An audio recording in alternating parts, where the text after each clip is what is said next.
I'm John Rodgers from Cuyahoga Falls, and today we're going to be talking about the New England Islands. At least that's what the first title slide shows. We are also going to go down along the Texas seacoast with the Gulf of Mexico. But we're going to start with a bit of Narragansett Bay and Newport. And on this, we will not do this little strip. We will come down here past Newport and come out to Cuttyhunk, and then the rest out to Nantucket, Martha's Vineyard, Block Island, back up to Rhode Island and Warren is the way the route will go. Now, a couple of views here in Warren. This is the boat where we'll be on, the Grand Mariner. And you'll see it in a moment at the Blount shipyard. This is a view of the town of Warren. Warren is down Narragansett Bay about 12 miles, maybe as much as 15 miles from Providence, down from it. So we don't go by Providence at all. And you can see the name Blount Boats in the middle of this. Beautiful church in the background. Blount Boats builds their own, and that's what we are on today. We've been with them 2 times before. As a matter of fact, Blount Boats built the hull of the boat that takes people from the end of Manhattan over to the Statue of Liberty. That's one of their constructions. Not the whole boat, the hull. Few cormorants on a rock. I like to see those silhouettes of the cormorants. Interesting bird. Now you're going to see a lot of large homes in this show, and this I have in my notes labeled simply large home. And then close by a park. Now remember, we're on the boat on that Grand Mariner, and we're going down Narragansett Bay out to the Atlantic Ocean. And we will pause more or less at Newport and keep on going down. Different houses along the way, just scenes. Narragansett Bay is very beautiful, as a matter of fact. So you get a lot to see here. And you see a couple of bridges, one especially on down. The first one we'll come to in just a moment. As a matter of fact, here it is now. This bridge goes from Bristol to the island where Newport is located. Different a view of it. And then a lighthouse over across the way, Narragansett Bay. And then the great bridge going from Newport over on this side over to the mainland. And we'll go right under that bridge. Now, as we're approaching, there are 2 aircraft carriers here. This number 60 here is the Saratoga, and number 59 is the Forrestal. And this is the place where I was stationed right back here at the Naval Training Station. I was stationed there when I was in the Navy at the tail end of World War II.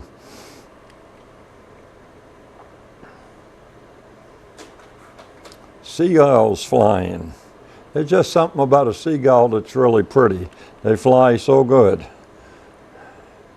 Newport, we've gotten down that far. We're almost to the Atlantic Ocean. Again, a lighthouse. I find these very intriguing. Lighthouses that are houses on rock with a lighthouse sticking up from them. And they're kind of neat. And then this house isn't a lighthouse, it's just a house on a rock in the middle of Narragansett Bay. You should have plenty of solitude if you want it there. Not too many visitors. And here's that bridge again. Now we have come under it, and we're looking back on it, and that's towards the mainland. This is towards Newport. Now I want to hold on this one for a little bit. This is Hammersmith Farm. This farm on Ocean Drive was established in 1640. William Brenton received 1,100 acres for survey work in Rhode Island for King Charles I. It was named for his birthplace in England, and the land was then confiscated in 1780 because he had sided with the British Crown. And then John Auchincloss bought 97 acres and built the main house that you see there today. He built that in 1887, 28 rooms, and he sold it to his younger brother Hugh. And he had a son who married Janet Lee Bouvier, who had been married and had 2 children, Jacqueline and Lee. He had 3 children also, and Jacqueline made her debut out at this farm in 1948. And then in the town, at one of those churches, she married John F. Kennedy in 1953 at St. Mary's. At St. Mary's is a church in Newport. And then the reception was held out here on the west lawn. And this was the first and is the last working farm in Newport. It was a summer White House in 1961 to 1963. I wanted you to know about that. That was a very important house in Newport. Okay, we'll go on down now a little bit. There's the bridge again with that house sitting on the rock. And sailboats coming home. They've just run a regatta, a contest. And a very large building out almost to the Atlantic. Now that will be the last of Newport for now. When we went out to these islands, we went to Cuttyhunk right here, but it was dark, and I got some moon. No, I'm sorry. Cuttyhunk is in here. This is where we came out, and we went to here. Then we went to Nantucket over here, and came back to Martha's Vineyard, and then we came down here to Block Island. Block Island is part of Rhode Island. Nantucket and Martha's Vineyard are part of Massachusetts. This is Cape Cod going out here. And these are the Elizabeth Islands, and that's where we went first. And it was sundown. So that's the sun going down. And then we stayed, I don't know what they were doing with the ship, we stayed there for moonrise. And this is a part of the moonrise.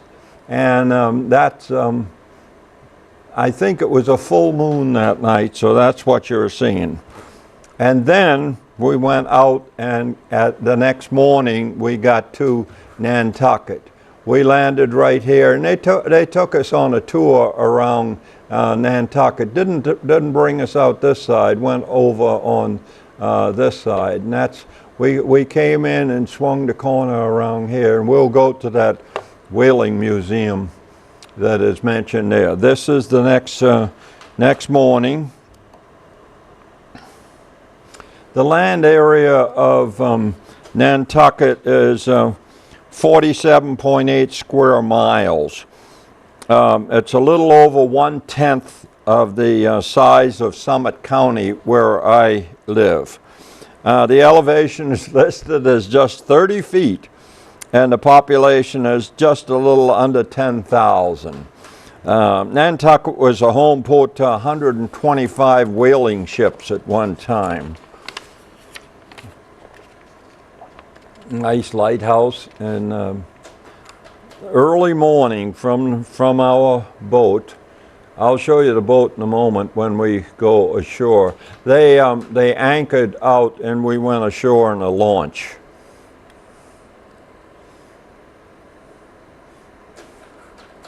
And this is the old whaling place.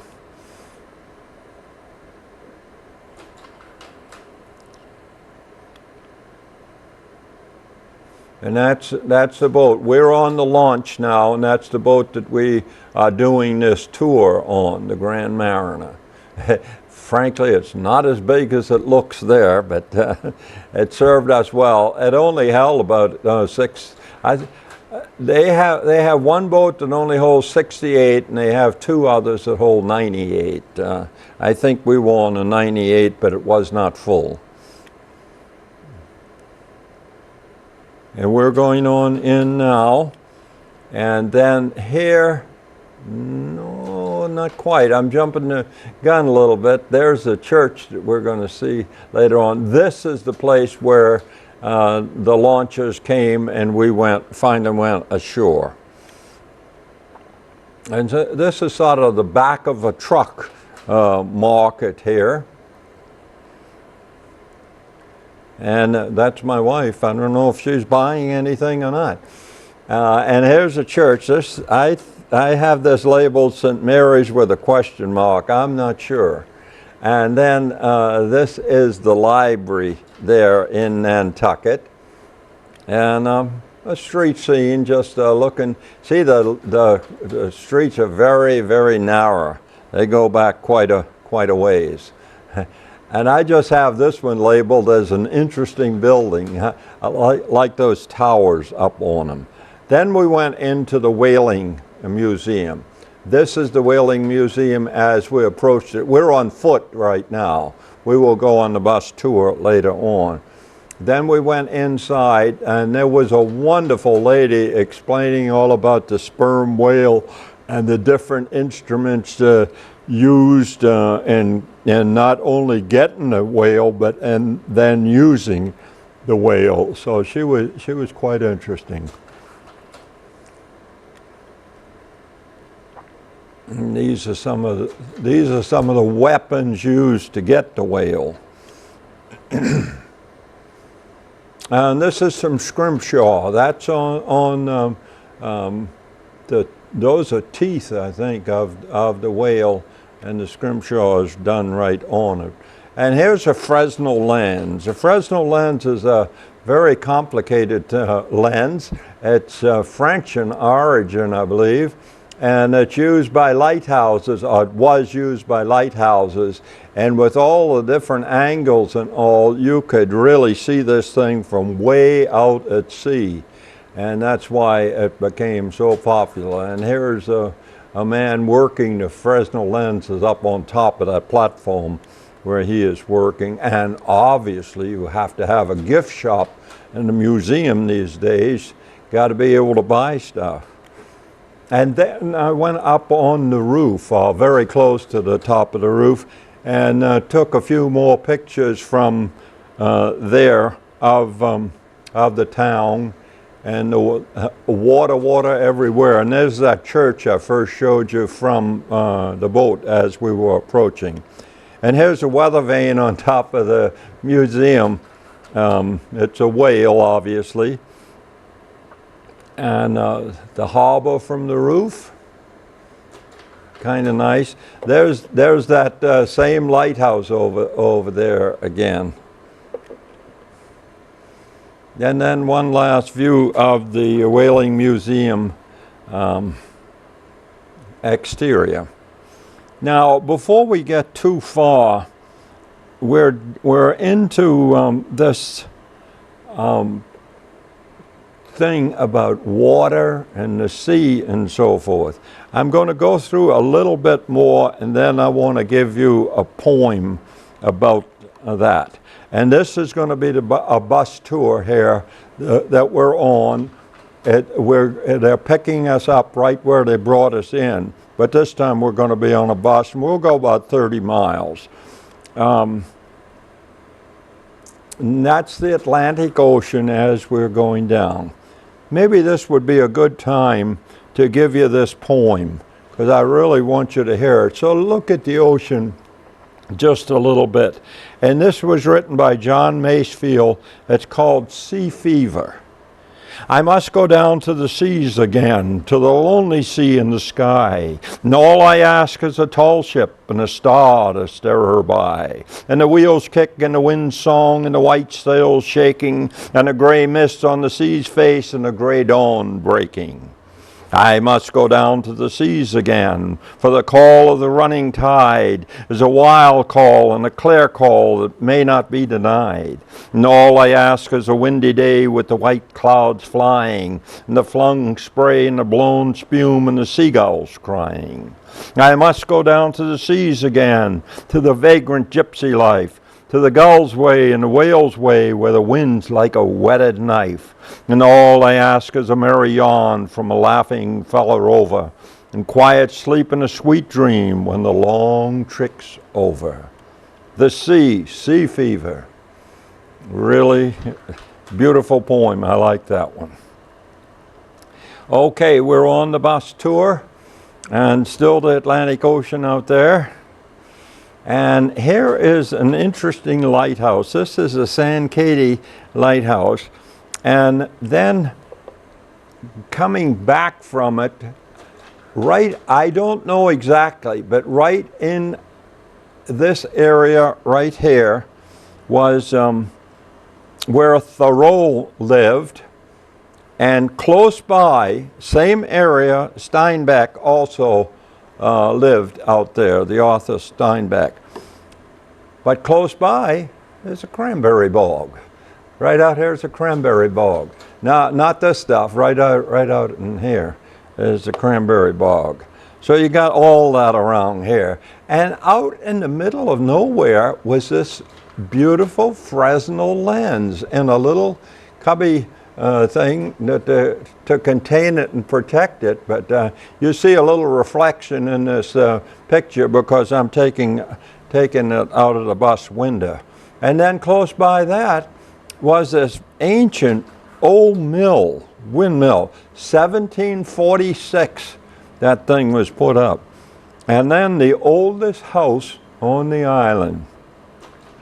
I don't have a date for it, but it's got to be before 1746. So it goes way back. And sometimes you look at it and you think that the wind that sweeps across Nantucket could blow it away, but it hasn't yet.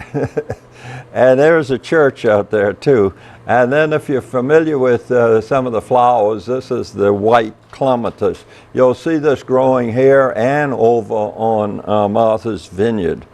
And I like, as we got back from our tour, I like this old white heron sitting up on the roof looking at us. Somewhere along the line, and I don't remember precisely where I got it, is this model of a three-masted schooner. And this one I thought was a beautiful little house. I only have it listed as Little House. And then a Congregational church going back to 1809. Now it was very hard to photograph this. I got that one, and then from a different place with a house in the foreground, I got a little bit more of the top of it. And this is that same church that we saw the first picture as we got to Nantucket. The Congregational Church, 1809. It's a nice house, very beautiful. And then another one, sort of bigger, but with that distinctive tower on the top. I think those are kind of interesting. Now here's a lightship Nantucket.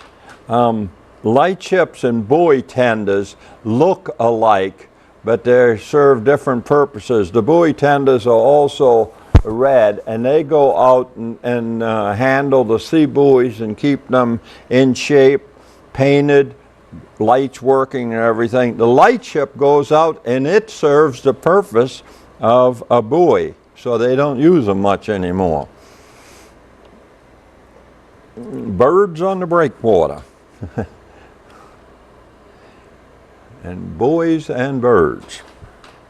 Now we're going over to Martha's Vineyard. Now we will land right up right up in here. You land either at Vineyard Haven or Oak Bluffs. And we will come all the way down into this area and back up. This is Chappaquiddick over here. We'll go right, this is Edgartown. We'll go right to there and see the ferries going over, but we ourselves won't go over to Chappaquiddick. And then we'll sail from up here. We have a unique way of seeing Martha's Vineyard. We were traveling with a couple that we have traveled with before, and their daughter lives on Martha's Vineyard. So we didn't take the company tour, we took her tour. She was our guide for the day and the driver and everything else. So we probably had a much better tour than the other people did. Martha's Vineyard has a land area of about 88 square miles, not quite a fourth of my county, Summit County. Population, when all the tourists are gone, is about 15,000. Arrival by ferry is at Vineyard Haven or Oak Bluffs, and we came in at Vineyard Haven. The 88 square miles is an island about 20 miles long and 10 miles wide. There are about 6 towns that make it up. That's the harbor where we came in. Okay, there's our boat. And we came we landed coming up that wharf that I'm looking down at this point. And the first lighthouse we saw aboard when we got on was West Chop Lighthouse. Now, chop, when you're talking about the here, stands for very rough water. There is another one with chop in its name also. I have this one labeled as a very large house. And notice the Widow's Walk up on top. And you got to believe that with the elevations here, from that Widow's Walk, you can see quite a ways out towards sea.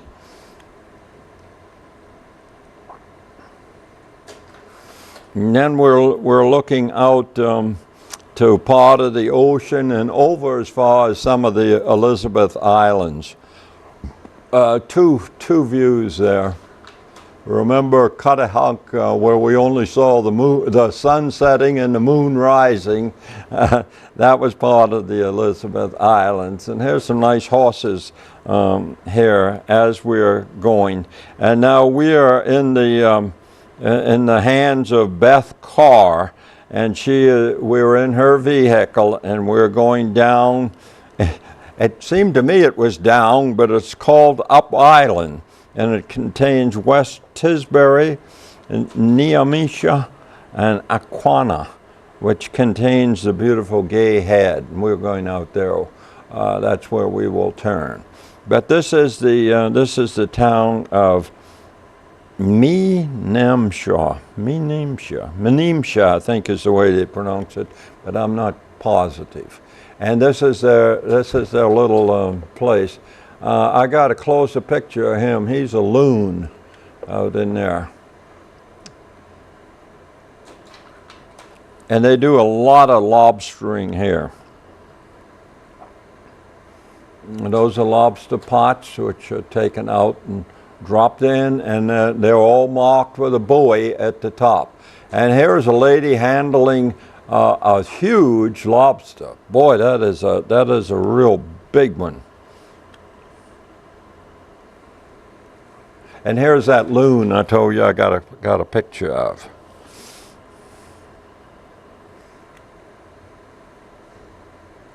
And this weird looking statue, that's a sword fishing statue. That's right up, prominently displayed right up from the wharfs in this little town. Man, oh man, that would be quite a handful to catch a swordfish that way. And this is marsh all the way over to those homes that you see up on the bluff. And then I have a background in horticulture, so I am always taking flowers and so forth. This is an old-fashioned rose Just one bloom, but some of the rose hips are already forming, have already formed on it. And this is that harbor again from a different angle. And again from a completely different angle. And then I saw all these birds on this roof, and look at that roof. Somebody better get up there and start washing. It is sort of a mess. And back to the harbor again. And now we go down to the southernmost part of this leg, and we see a lighthouse. Whoops, I'm sorry. We're still at the harbor here. Birds on the roof. I only have harbor written down once. Oh, and there's our light. This lighthouse is down in the Gay Head area. And the Gay Head is cliffs. And autumn was coming on, and the goldenrod was already in bloom and really looking beautiful. And this is Gay Head. That is the same lighthouse over there, but look at those cliffs. Really, really beautiful.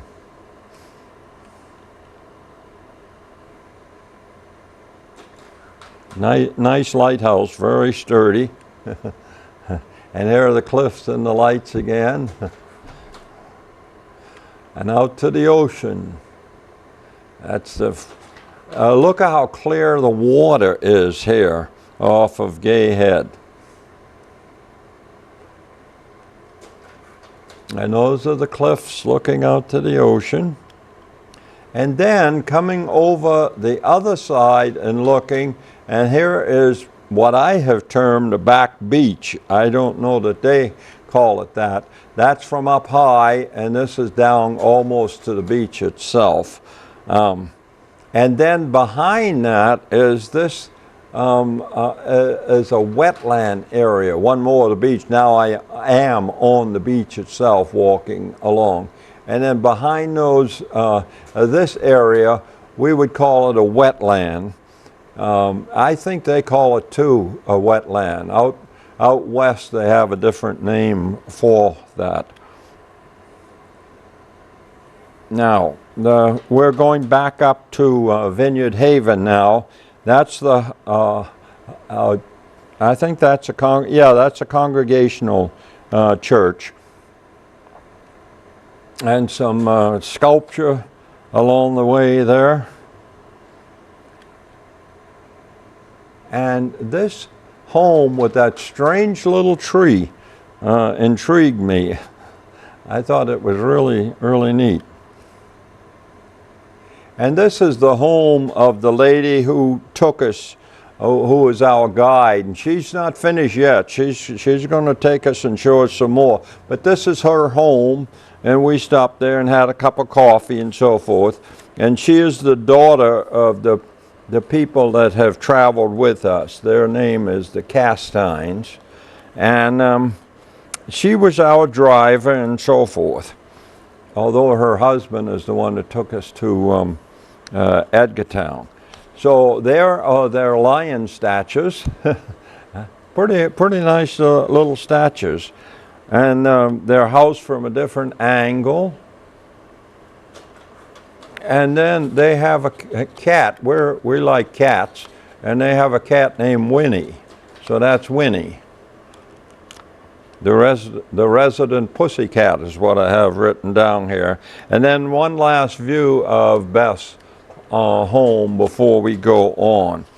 And then the next lighthouse we saw was the East Chop Lighthouse. And chop meaning rough sea, remember. Oak Bluffs is the area we're in now.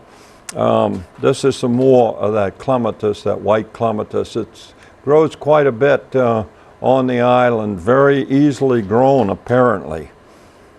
Oak Bluff goes back to 1835, and it's right along this street. I can't point out the particular place, but this is where we had lunch in Oak Bluffs, and walked up and down the street, and then we went to the area of the Methodist camp meeting. By 1880, The Methodist revival meeting had grown to 1,000 wood frame tents and cottages. It was about 34 acres built between 1859 and 1880. And these are some of the houses. It has cottages. It has one called the gingerbread house. At all kinds of neat homes through here. Just an interesting place to walk. There's the gingerbread house. And I'll show you the tabernacle in a minute or so. And all of these houses are back in here, and all are lived in.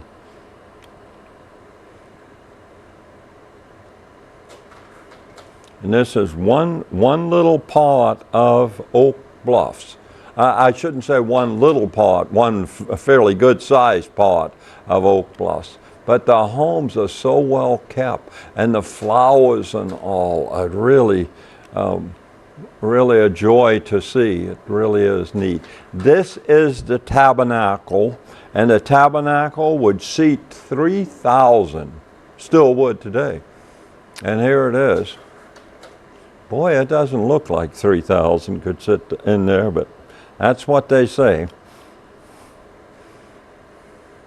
And then a few more of the houses. We ought to come to some dahlias pretty soon, but we got a church and one more house before we get to those.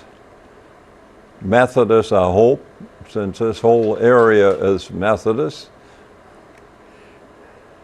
And then here's a close-up of some of the flowers. These are dahlias. And then two more houses and flowers before we leave the Methodist camp meeting.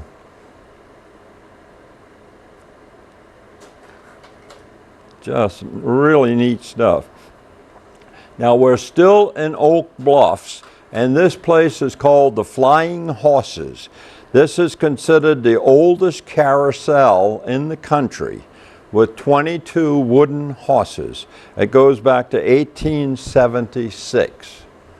And then stepping outside of it is this view still in Oak Bluffs, and one huge building there, really, really big. Now looking on up, actually we're still in Oak Bluffs, but this schooner is in Vineyard Haven, and a very large house here in Oak Bluffs. And then a lot of people are familiar with Geese in the Park. Here are the geese in the park at Oak Bluffs. And now Kevin is taking us down to Edgartown, and Edgartown goes back to 1842. Street scene. Little bit of sculpture, and then there was also a gallery right in that house. But this represents the fluke of a whale, the tail of a whale, one of the boats and one of the anchors, and this is a capstan. And we're down at the ferry slip now from Chappaquiddick, and I told you we would not go over to Chappaquiddick, but this is where you would catch the ferry to go over. This is the Edgartown Lighthouse, and those are two of the ferries. And these are the ferry ramps with wharfs and the town still in Edgartown.